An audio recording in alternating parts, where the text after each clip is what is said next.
5, 4, 3, 2, 1.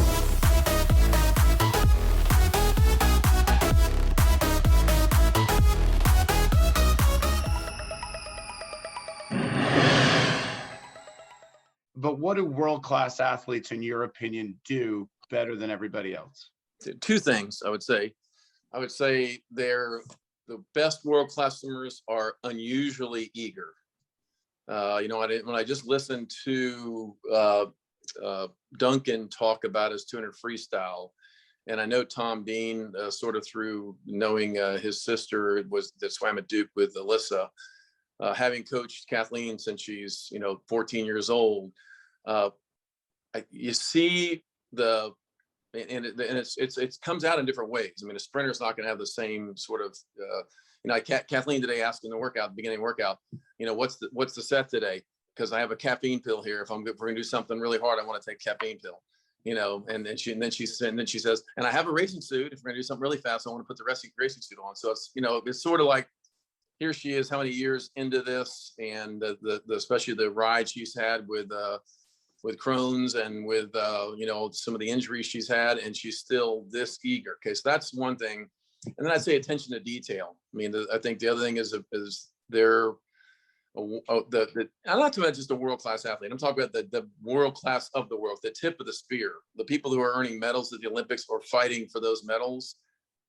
They're doing something different than those that are just really good and want to make the next national team or want to go on trips and make the ISL league and things like this. People who are at the tip of the spear, yes, they have to have some level of talent, but a whole lot more of it is that they're more often paying attention to detail.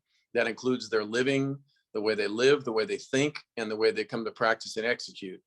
Javi whether it be fortunate or unfortunate, got stuck in Sweden for a while. He was at a competition over there, and he got to hang out with Johan over there, one of the best coaches in the world, and watch Sarah Sostrom, Michelle Coleman, and that group train for an extended period of time.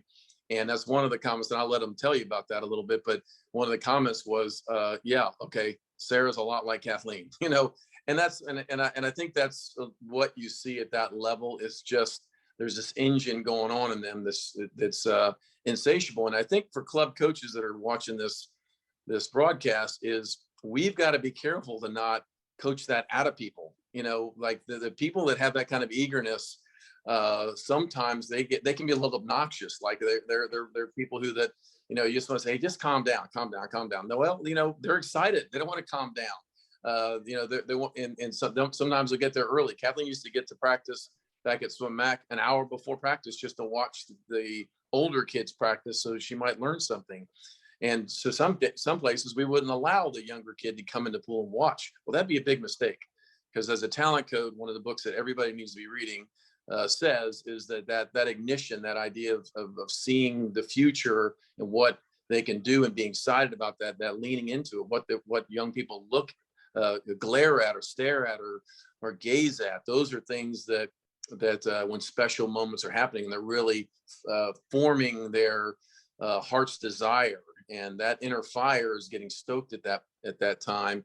And we want to do things that help stoke that inner fire, not squash it with I wouldn't say discipline, but with too much structure or really boring practices where a talented kid quits.